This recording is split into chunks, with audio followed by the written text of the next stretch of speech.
Hello. Got there in the end. I've had issues with YouTube being a complete nuisance. They've updated everything, and as you would expect, whenever anybody updates any websites, they become about 5 times more difficult to use. Nothing's where you thought it was. Nothing works normally anymore. Anyway, how are we all? I hope everybody's doing well out there in the ether. I've relocated inside today because I think it's actually raining out at the moment, and hopefully the internet will be a bit better in here. I've also made some improvements since last time. I can see all the comments now straight away. So if you comment, I'll be able to respond more or less straight away. Got it, but in portrait mode. Do you want me to turn it round? Would that be better?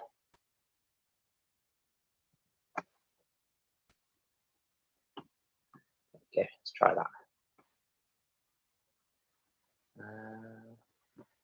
The only problem with that is, in order for this to work, I have to have my phone plugged in, and I'm not sure if it'll balance on anything like that. We'll give it a go.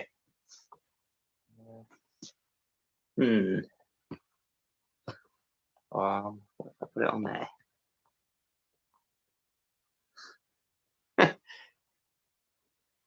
That's better. Good.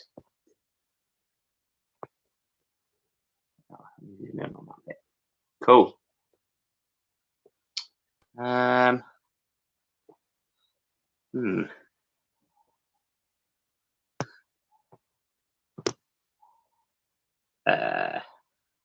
we go. Sweet. Right then. Oh, spoke too soon. Sorry, folks. As I thought I was going on holiday for a brief period of time, I didn't think to bring a phone tripod or anything like that. Got a very delicate arrangement of some mugs and a laptop. There we go. Good. Yeah, so today's Folk Friend live stream is about picking chords by ear. I made some videos about it recently in which I went through Out on the Ocean and talked about how you can pick chords for that, a tune in G major.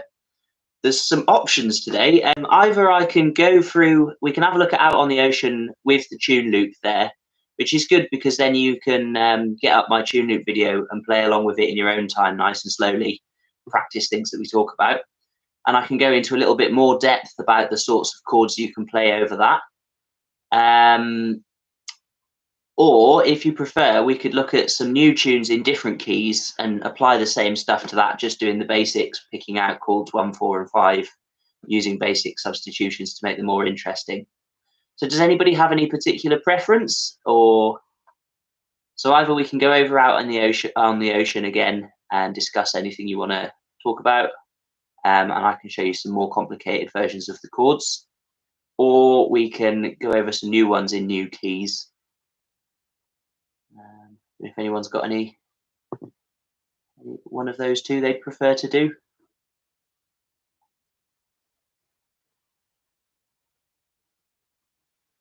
If not, then I'll just pick a tune and we'll do that. Kesh Jig, also in G. Yvonne says, hi Yvonne, new ones please. Okay, cool. Now, the Kesh Jig I definitely know, but off the top of my head, I can't think how it goes. See what we'll do. We'll come back to the Kesh Jig. I'll make a tune loop for it as well. But right now, we'll do a jig in D major.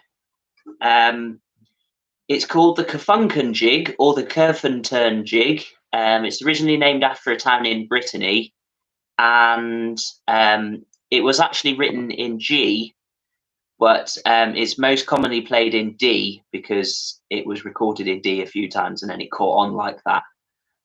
So the first thing I'll do is just give you a little playthrough of what the tune sounds like. It goes something like this.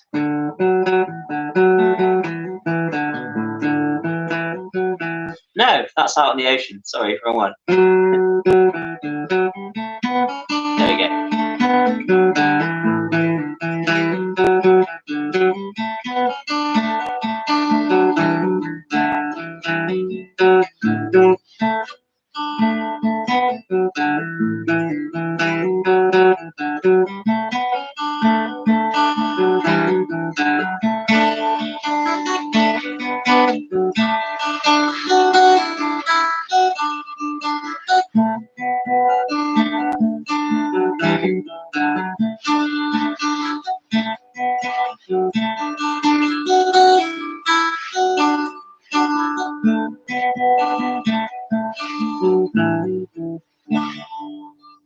that's the tune. That's out of tune.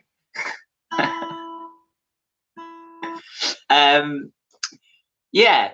So in the first video and the sequel to it about picking chords by ear, I said that you always had to basically break a tune into chords 1, 4, and 5 sections, and that's the first thing you do, and then you can make it more interesting, but you need that kind of base to work with first.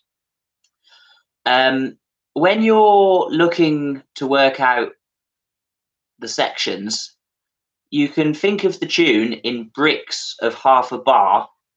So this tune is a jig, so half a bar is like 1, 2, 3. And of those half bar sections, the dominant note is always the first note of the half a bar. So where it goes dun da da dun da da dun da da dun da da, that dun at the start, that's going to be the one that defines what chord is going to go there. So I'm just going to play through this tune. The A part goes like this again. That's the first bar, for example. First bar begins on an F sharp, which is in a D major chord.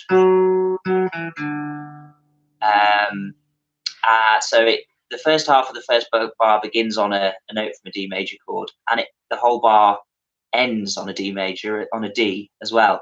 So it's definitely going to be chord 1 at the beginning, and that's exactly what you'd expect for an Irish tune. Chord 1 always goes at the beginning. Next bar, that's starting on the third note of a D major chord, which is F sharp, and it's just running up the scale, ending on D. So that's very DE as well. Now, obviously, you're not going to be kind of analysing, oh, I think it's a D sharp in the second bar. There's definitely going to be a D chord there, you know. You can do that by your ears. Can't see what I'm playing. Oh, sorry. There you go. So you need to kind of learn to do it using your ears. So if I just play I'll just play the A part again. I'm gonna basically shout out at any point there's a bit that sounds more 4-y.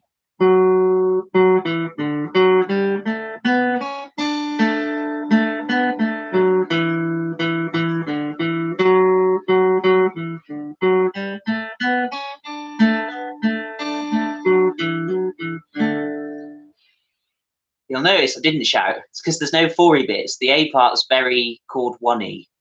However, we're in the key of D major, and chord 5 is going to need to go in some places in that A part. Chord 5 is going to go on every 7th foot tap. So 1, 2, 3, 4, 5, 6. That's where your A chord goes. 7, 8. Back to D again. 1, 2, 3, 4, 5, 6, 7. And back to 8. Now there is a bit. So if you're thinking of the tune in kind of blocks of a bar, most of the bars are chord 1 bars, and there's a chord 5 bar on every 4th bar. However, if you are fast enough with your chord changes to be able to do a chord for just half a bar, have a listen to this bit. So you've got this next half a bar. Now the dominant beat for that half of a bar is on that note there. That is a B note. There is no B note in chord 1 of D major. Chord 1 of D major has D, F sharp, and A in it, but chord 4 of D major has G, B, and D in it. So for that half a bar sounds quite G-y.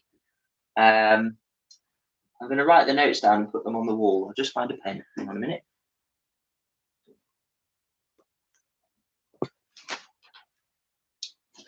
I bought a thick pen for using this week so that you'd actually be able to see what I was writing, but I promptly put it somewhere and lost it. Now, what have I done with that?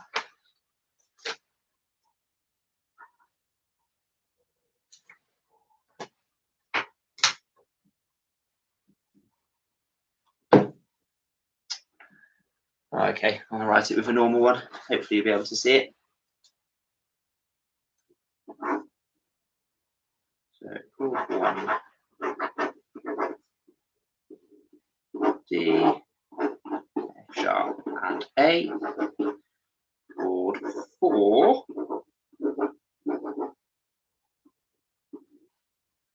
G, B and D.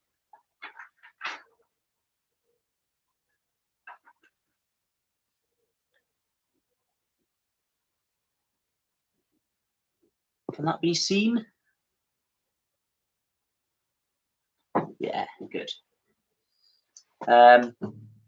So let's have another little listen through. We've got chord 1, chord 1, chord 4, back to chord 1, chord 5, back to the start, chord 1. This bit is the chord 4E bit. Chord 5, back to chord 1. Yeah, I know it's hard to see. Sorry about that. I don't know what I've done with my thicker pen, which I literally bought yesterday so I could do this with it, and now I've lost it. Bear with me a minute. I'll have a look for it and see if I can find it.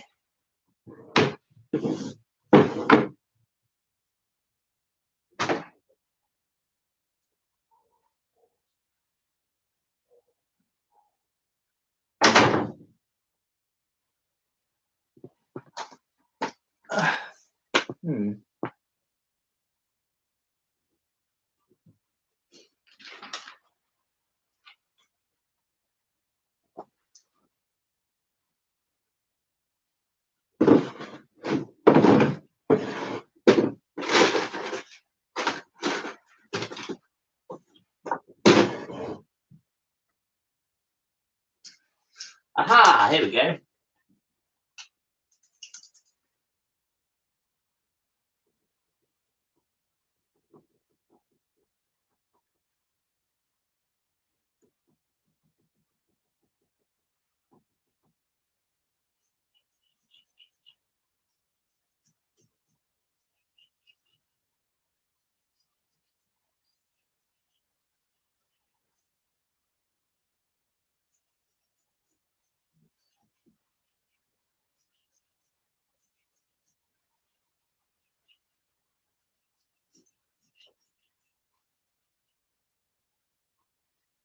How's that? Does that come out a bit better?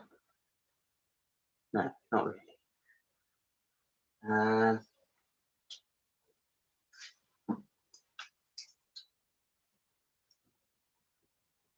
Try this one, it might be a bit darker.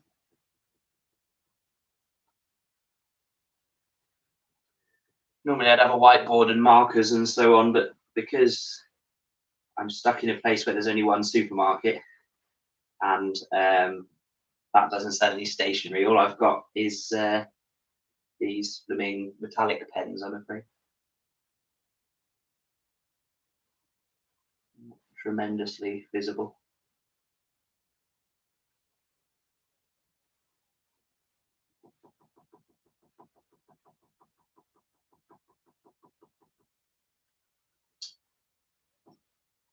Hang on a minute, I'm a numpty. I don't need to put them on there, I'll just put them in the comments.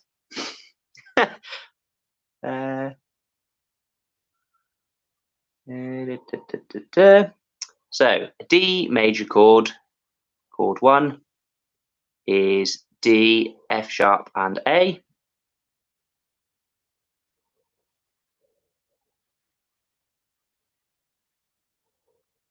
So I'll call that chord 1. Just generally speaking, when we're writing chords, people always write them using Roman numerals.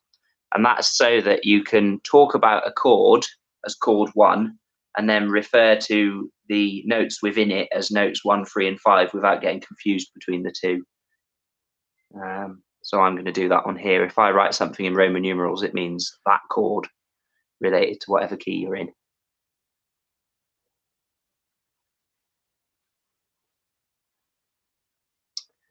There we go.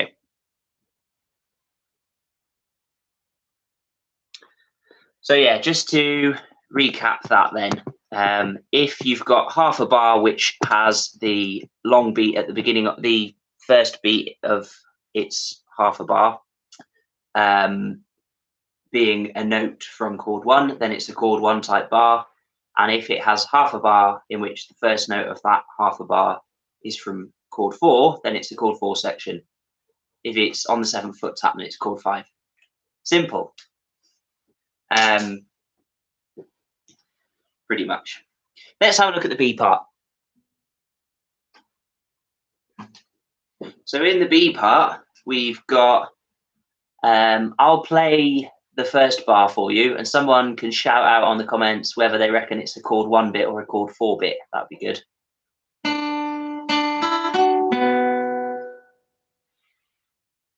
What do you reckon for the first bit? I'll give you your options. Chord 1 is this, D major. And chord 4 is this, G major. So which of those two would sound better under this?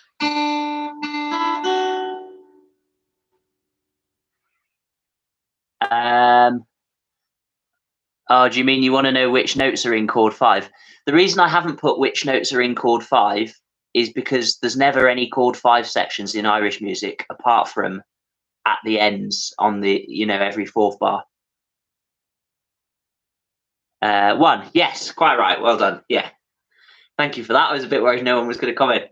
Yeah, that's right, yeah. So the start of the B part is chord 1. The first half of the first bar is like that, and that's chord 1.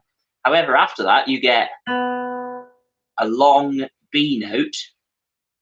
So that long B, you can keep it chord 1, but if you wanted to, you could make it chord 4, because there's a 4 in, there's a B in chord 4. So you've got chord 1, chord 4, bar 3. Bar 3 is very much chord 1. It's basically outlining a D chord. And then this is the fourth bar, so it's going to be, fourth bar is always,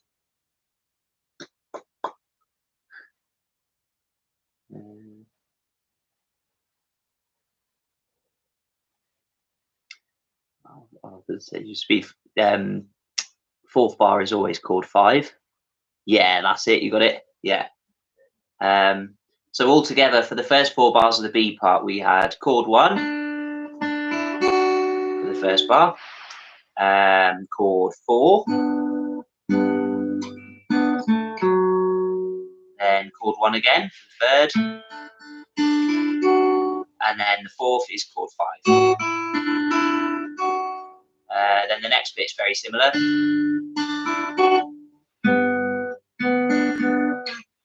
Chord 1 again. And then for the 8th bar, you always go from chord 5 back to chord 1 to make the section sound finished. So that's going to sound like that. Some delay between chat and oh yeah. Sorry about that. It's probably compounded by the fact that I'm doing everything over mobile data as well, but that's the only way I can do it here, sadly, because the Wi-Fi is a bit iffy. Anyway, so yeah, that's the whole of the B part. So what I'll do, I will write in the comments the simplest version of the chords, and then I'll play it a few times, and you can just practice at home, just playing along with me, and then we'll complicate the chords a little bit after that. So we've got A part, and I'll write them as what the chords actually are. So D. The way I tend to write things as well, it's chord name means play it once. A slash means play it for another foot tap.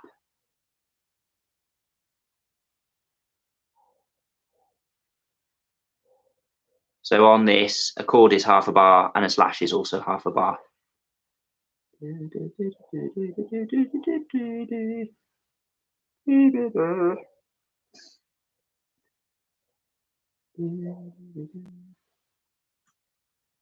It does all that again. I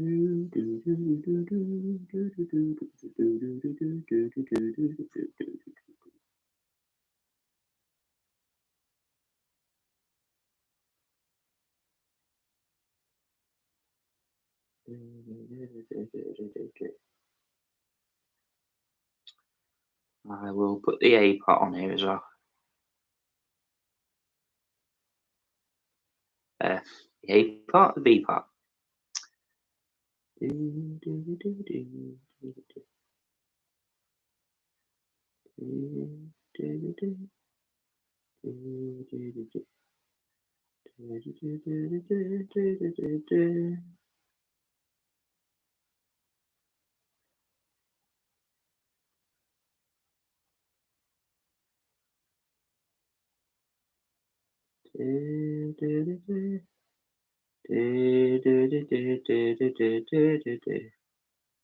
A back to D.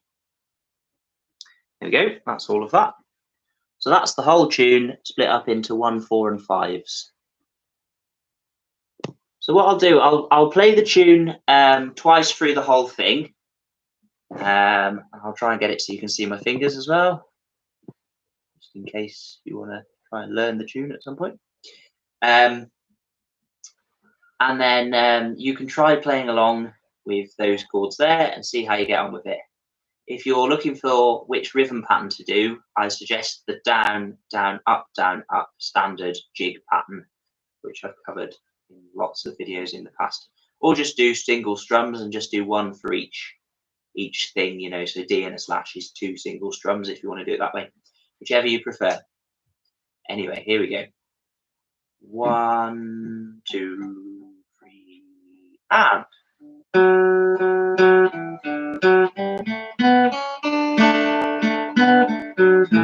There's A, D, D, G, D, A back to D, D, D, G, D, A, D, D, G, D, A back to D, B part, D, G, D,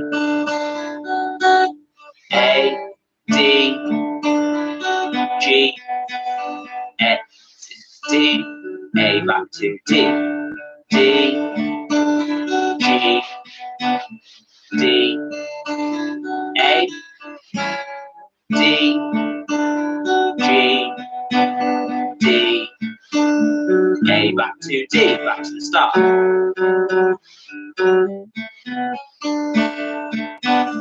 A, G, A,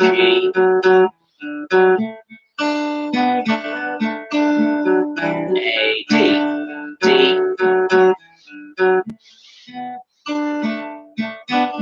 A, D, G, D, A back to D, and the B part. D, G, D, A, D, G, D, A back to D, D, G, D, A, D, G, D, A back to D.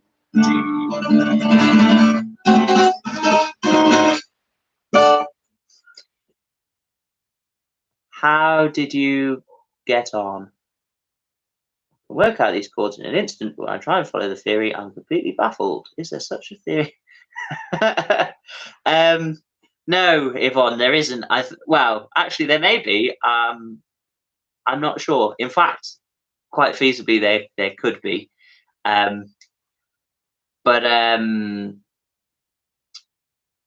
if look, I mean, it's folk music. If you can do it by ear entirely, then so much the better. Do it by ear entirely, because you're really good at doing things using your ears. And I mean, I started out, I always did things by ear, and then when I started getting interested in music theory, I started working out what I was doing by ear, and I kind of started making a list of all the things that I already did, like working out 1, 4, and 5 sections and putting in substitutions. And then I kind of wrote it all out, and it became the beginning of my book, which explains it for people that have learned music the other way around. But really, it is much better to do it by ear. And if you can do it by ear, then continue to do so, because most people don't. But it's much better if you can. But yeah, what I'm attempting, probably not very clearly, to do is to explain what you're doing by ear, for people that don't do it automatically, in order to make them get it faster, hopefully. Let's talk about substitutions a little bit then. So we've got our 1, 4, and 5 sections, mainly 1 sections. So at the start of the tune, in the other video, I said you could substitute chords for their related minors. So no problem. Yeah, you can substitute chords for their related minors. If you go 3 semitones back from a chord, a major chord, you get to its related minor. If you have my gadget, the amazing mode wheel, it's a lot easier to see this, so I'll show you it using this. So we're in the key of D major, which is D Ionian. That's another name for the same thing. And if I go 2 steps back in the scale of D, so D, C sharp, B, B minor is related to D major, and that means I can swap B minor for D major. So if you are playing through the tune's probably going to play 2 or 3 times, let's say, if someone's playing it in a session. So the first time you might play just chords 1, 4, and 5, just to keep it simple, and while you're getting your head around where they all go. The second time, to make it more interesting, you might want to switch one of your chord 1s to its related minor. So let's have a look at how that would sound. I'm going to I'm going to hum the A part twice and play the chords along with it.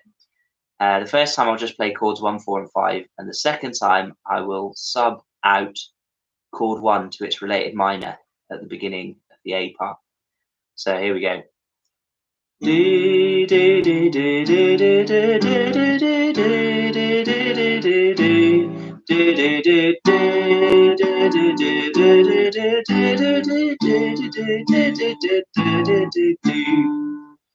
So that was a nice little thing. It made it tell a bit more of a story rather than just, looping the same 3 chords all the way through.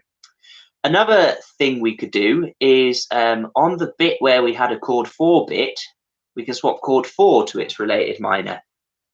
So if you think 3 semitones back from G, you get to E, or if you go 2 steps back through the scale of D. So I've still got my mode wheel set on D major. Chord 4 G is over here, G major, and if I go 2 steps back from there, we get to E minor. So I know that E minor is related to G major. So this time I'm going to play the A part again. I'm going to put an E minor instead of the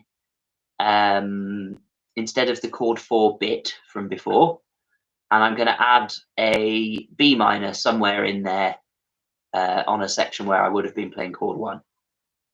So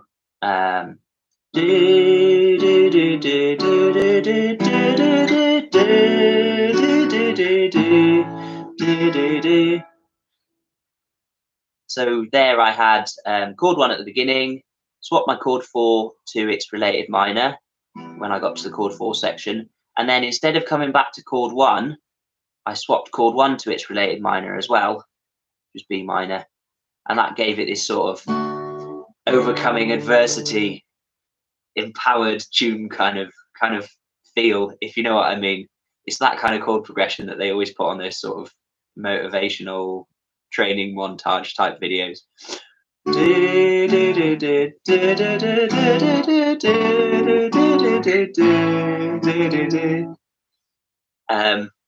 So yeah, anyway, my point here is that you can always within a chord section, you can swap it to its related minor. It'll always sound good.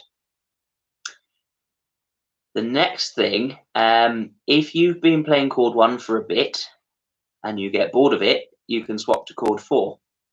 So this time I'm going to play, there's quite a long bit of D at the beginning, all that bit. I'm going to put the G chord in earlier just to break up the D a bit. So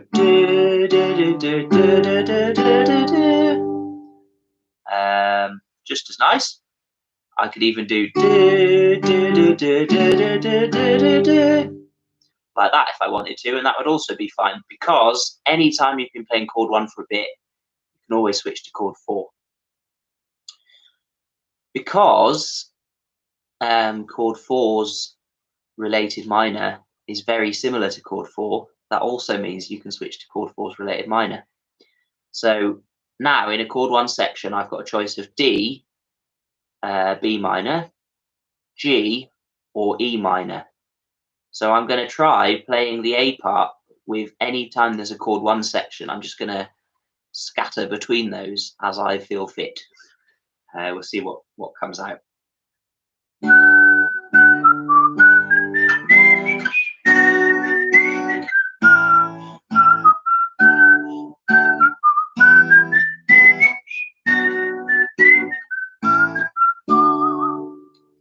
Something like that.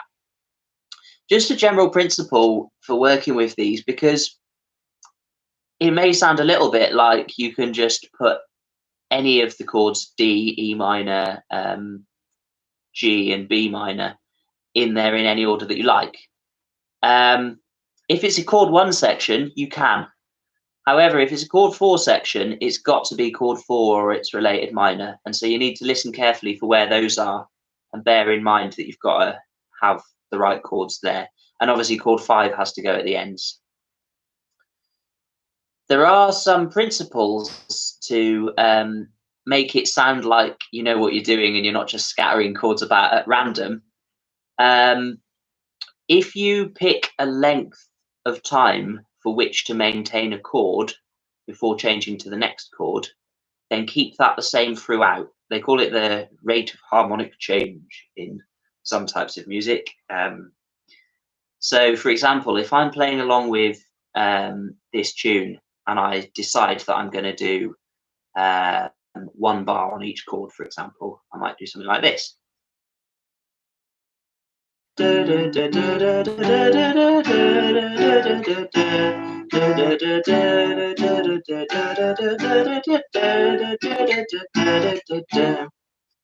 That's all good. If I then decide that for the B part I want to add energy to it, I might cut the chord lengths down to be half a bar each. So I could do something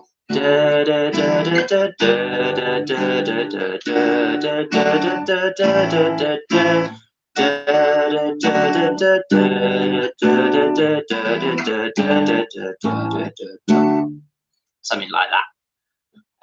So there I was just chopping between chord 1 related chords in half bar bricks, but just made sure that I had chord 4 on the chord 4-y bits and chord 5 going back to chord 1 at the ends. Yeah, so that's one thing to think about. There are all sorts of other things you can do to make chords sound like they are meant to go together in a certain way, or to make them affect the kind of story that the tune tells.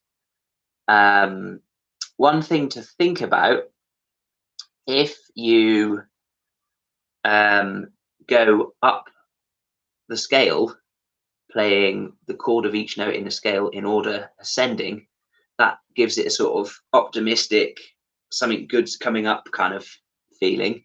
And if you play them descending, it gives it a sort of, oh, woe is me, I've got to go out and it's raining and I shouldn't be going out without a mask because of the lockdown, you know, that kind of thing. Yeah, anyway, if you go down the scale, it sounds a lot more negative. So with the A part, for example, if I do half a bar each and I go through all the chords in a D major scale, So D major, where are we? There. D major, E minor, F sharp minor. I'm going to avoid that. I'll come back to how you do that in a minute when I start talking about easy chord shapes. G major, A major, and then I'll hop from there back to the end because that'll be my chord 5 back to chord 1. So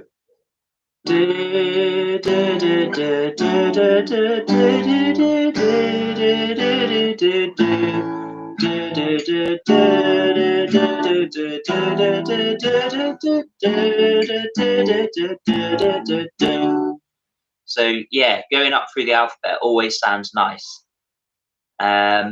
Going down through the alphabet, let's have a look at what that would sound like, and then I'll show you chord shapes in order to do both of these.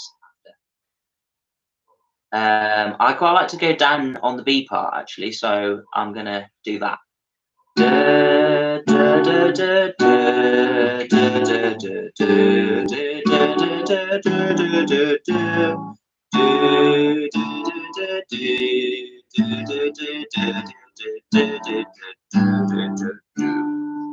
So there, what I did was just went down through the scale and kept on going down until I got to E minor. From there, I hopped back to A because I knew it was time for the 7th foot tap for chord 5 to go there. But yeah, let's have a look at some chord shapes. I've put a link in the description for this, which has got a complete set of chord shapes for D major, so that you can do the ascending and descending things that I was just doing. And it's got some options to speed you up and make things sound nice while using easy shapes in G major as well. We probably won't look at those today. We'll just look at the D major ones. But if you want to have a play with the G major ones, I've made diagrams for them all. You can download them all for free and so on and so forth. They're on my blog, linked in the description. For D major, let me just make sure that my fingers are visible for this bit. So D major, if you imagine a scale of D major, I said in the previous videos that I made that there was one chord for each note in that scale, and you can see those all really easily using the mode wheel. So it always goes, chord 1's always major, chord 2's always minor, 3 is always minor, 4 is major, 5 is major, 6 is minor, and 7 is diminished. The chords, therefore, in D major that we can use, D major. Now, the second one would be E minor, and I'm going to use this shape because that is an E minor 7 shape, but it's one in which I've kept one finger on from my D chord and just moved another one across 2 strings and taken the other one off. That's really good because as well as sounding like a really nice jazzy chord and making people go, ooh, I like your jazzy chords in sessions, it also is easy to play at speed. And that is obviously what you want for Irish tunes because they belt along. So, so that's your E minor chord. That's an E minor 7. Then the next chord would be F sharp minor. I'll probably talk about this in the future at some point. The third chord doesn't usually sound very good in most contexts. So we're going to, instead of playing an F sharp minor, which is also really difficult to play, we're going to just take the D chord and hook our thumb around the back so that it sits on the 2nd fret and frets an F sharp. So what you've got there is a D major chord with the 3rd note of a D major chord, which is F sharp, put as the lowest pitch in it down there. So when people write that as a chord, they call it D/F sharp, which means D with an F sharp at the lowest pitch. So that's your 3rd chord. Then maintaining this 3rd finger here, so I've got a pivot, I'm going to make what I call the country G chord. So it's a G major, but you keep this third finger where it is. You put your little finger next to it, and you make like a G major shape out of it. So that's your G major chord, or country G as I like to call it.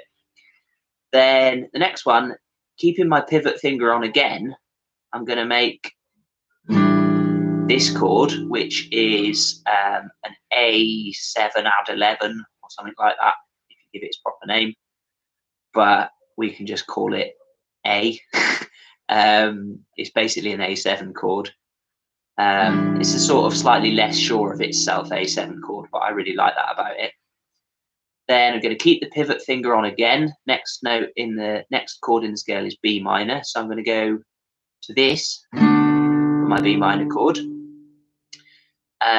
So there I have taken from my A the index finger down the string and added my middle finger on the G string 2nd fret. So that's a nice kind of jazzy B minor 7 chord. Miss off the bottom string for that one. And then there is a 7th chord in the key of D major, which should be C sharp diminished. Diminished chords sound a bit grim. Here's a C sharp diminished, for example.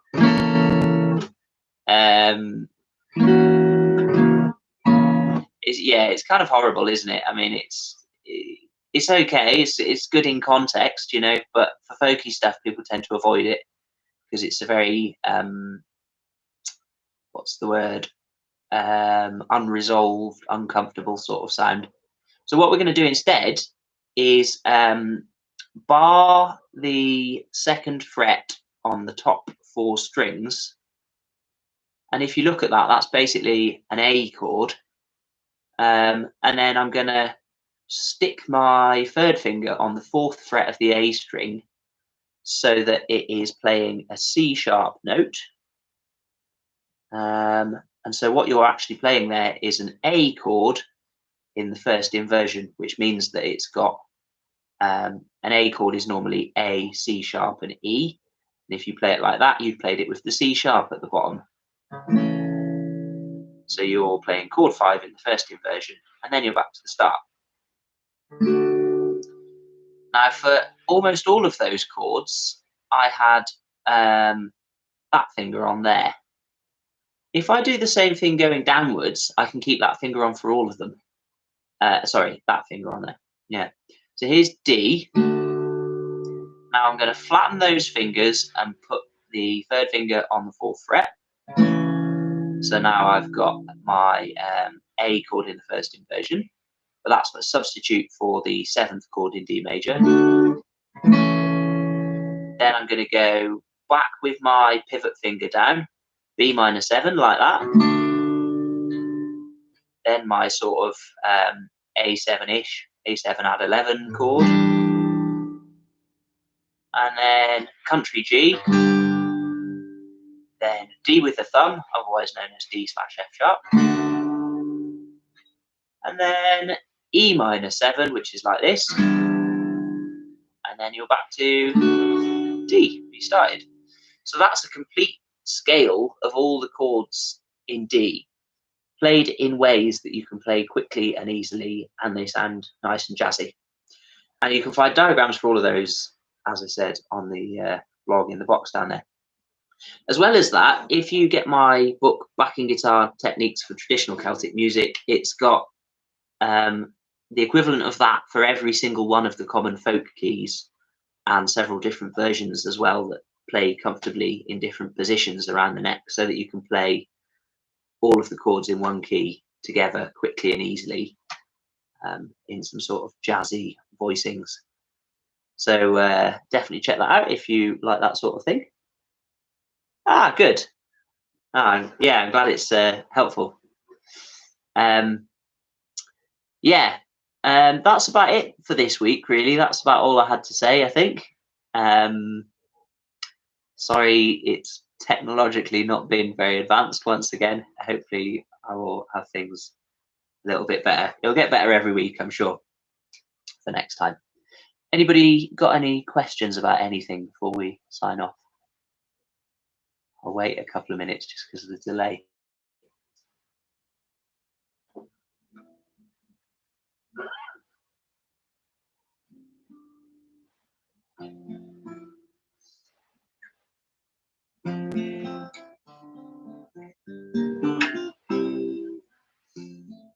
Here's some waiting music while we wait for comments.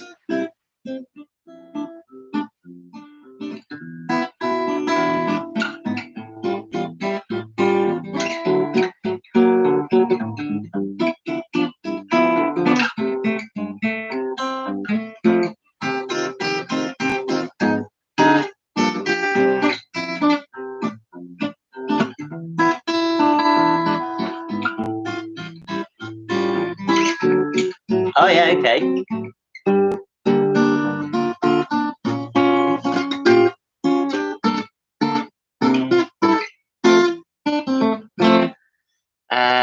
Let's have a look. What have we got? Next time we can do this focusing on strumming patterns. No problem. Yeah. Yeah. Are there any particular rhythms you want to do, Olivier, or just strumming patterns generally? Like slip jigs or jigs or hornpipes or reels or anything like that? Or could just do one session going through all the different patterns, I suppose. I haven't made any videos about slip jigs or I think it's only slip jigs I haven't done. Slip jigs and sort of more advanced jig ornaments and stuff like that, and reel ornaments. I'll do that at some point. The upside down jig. Ah, yeah, okay. All right then. Maybe we'll have a look at sort of more advanced jig stuff next week. There's also some really cool stuff you can do with triplets, with stuff like.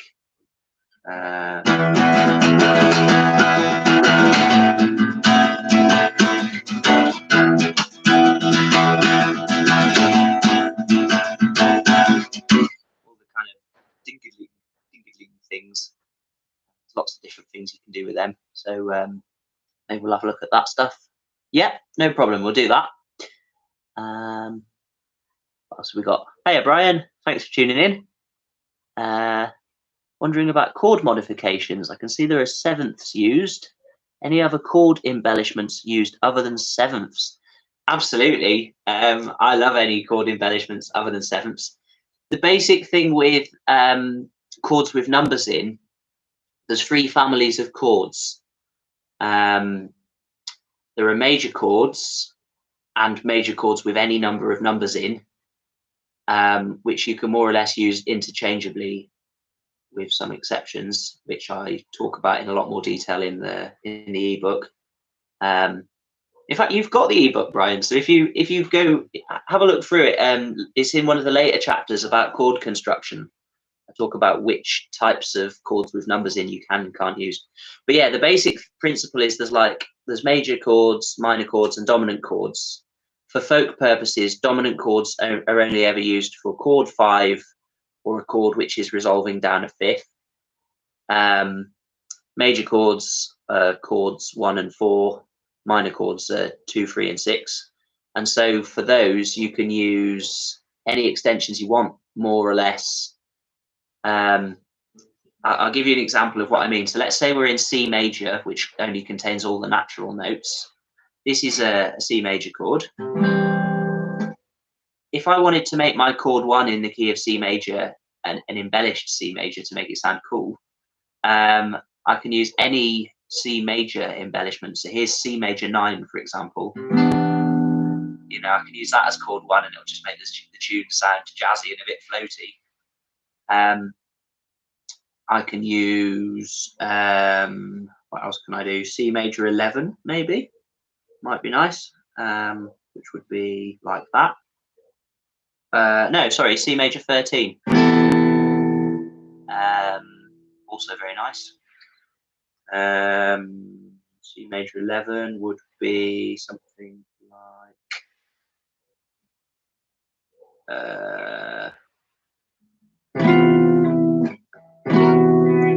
that.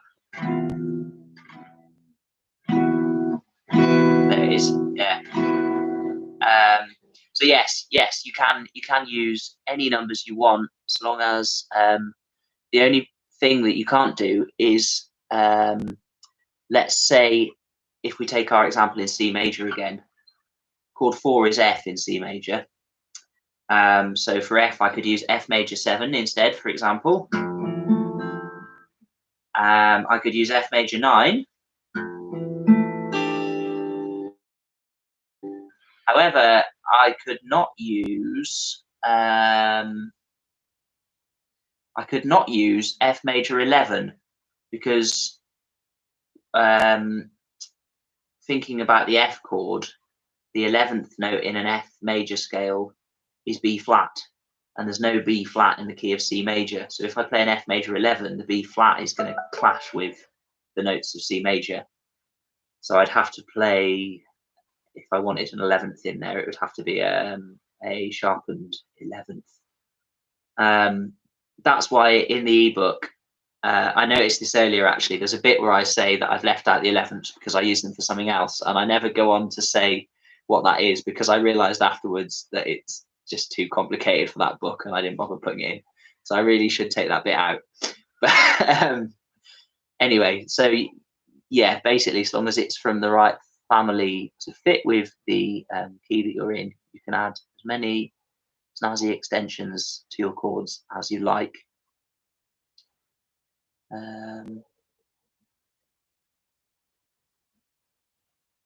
What else have we got? Thank you, Yvonne. Cheers for tuning in. Sorry if it was a bit too theory-y, but just honestly keep going by ear. You smash it with your ears anyway. You know, you always get the chords right. What we got? Just at the inversions. Oh, cool.